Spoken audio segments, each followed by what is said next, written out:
এটা খাসির মাংস, এটা আতপ চাল। আতপ চালের পোড়া রান্না করে রাখছি। আমি এখানে একটু তেজপাতা দিয়ে দিলাম।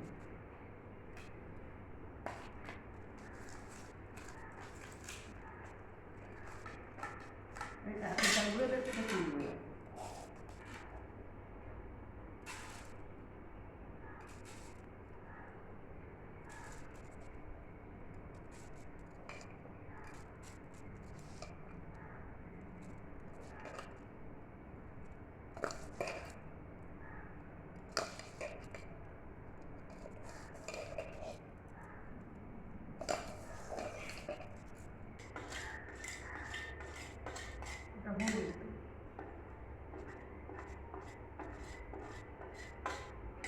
এটা ধনে জিরে গুঁড়ো একসঙ্গে মিশানো আছে।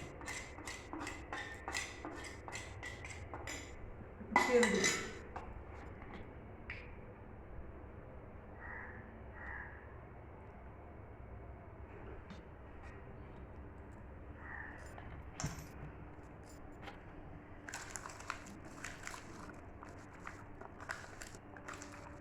গরম জলে আমি পেঁয়াজের খোসাগুলো দিয়ে দিলাম। এতে আমি তেজপাতা দিয়ে দিলাম, গোলমরিচ, সাদা গোলমরিচ দিয়ে দিলাম। এতে আমি লবঙ্গ দিয়ে দিলাম। এরকম ফুটতে দেবো জলটা। এদিকে আমি মাংসটা রান্না করে দেবো। মাংসটা এর মধ্যে দিয়ে দিলাম।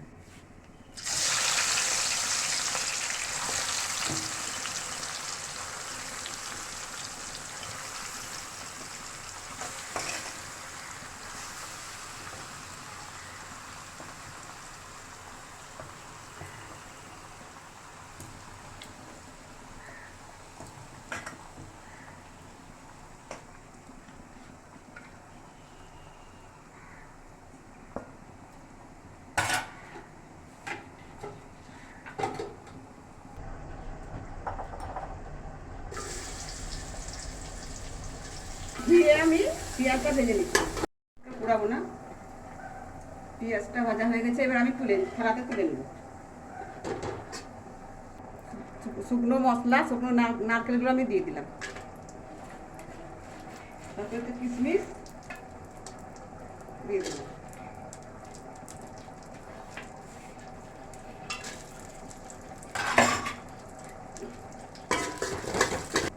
জায়ফল, এতে শাহজিরা গোলমরিচ, তারপরে ওই জৈত্রী এর মধ্যে আছে, এগুলো আমি দিয়ে দিলাম।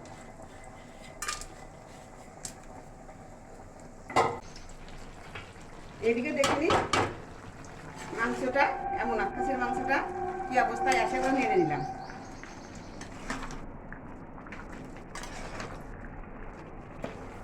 এবার ঘিয়ের মধ্যে দিয়ে দেবো।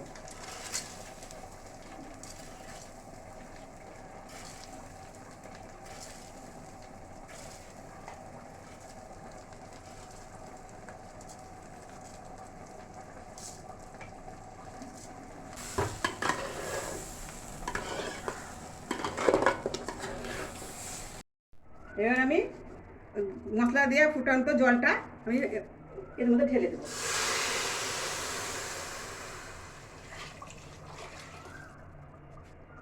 মেপে দিতে হবে না তো, এটা একটা মাপ আছে, মেপে দিতে হবে। আর একটু লাগবে,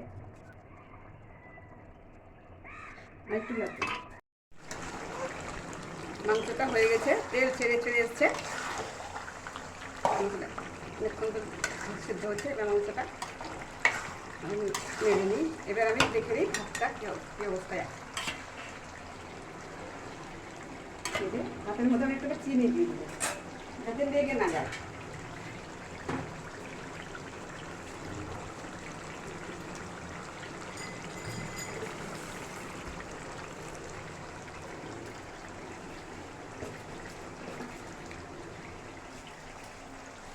রামধনু রংটাকে আমি ভাতের সঙ্গে ঘি মিশিয়ে গরম করে নিচ্ছি। আস্তে আস্তে দিতে থাকবো।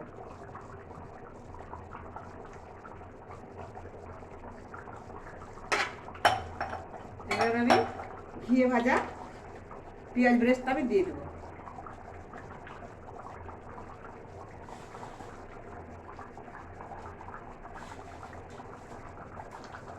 এবার আমি ঘিয়ে ভাজা ভাতগুলো দিয়ে দেবো।